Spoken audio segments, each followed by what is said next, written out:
বলছি দাদা, এখানে কি লক্ষ্মীর ভান্ডার হচ্ছে? হ্যাঁ হচ্ছে, ভেতরে আসুন।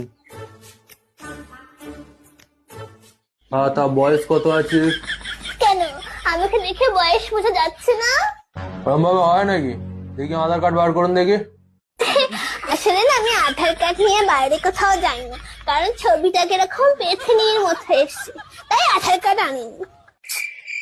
তো ভোটার কার্ড দেখি। আর ওই ভোটার কার্ড কি আনবো বলেন তো? ভোটার কার্ডের নাম ভুল। আমার নাম মালতী কাওড়া, ওখানে নাম এসছে বালতি শেওড়া। আমি কি শেওড়া গাছ থেকে নেমে এসছি? ওই জন্য আমি কিচ্ছু আনিনি, আমি একাই চলে এসছি। তো কিছু যেগুলো আনেননি, আপনি এসছেন কেন? আপনি বাড়ি যান। কিরকম মুখ করছো দেখো। আপনার তো লোকের দুয়ারে দুয়ারে গিয়ে বসা দরকার, এটা দুয়ারে সরকার। দুয়ারে না বসে স্কুলে বসছেন, তাহলে তো স্কুলের সরকার বলতে পারেন। যত সব বেশি। বলছি দাদা,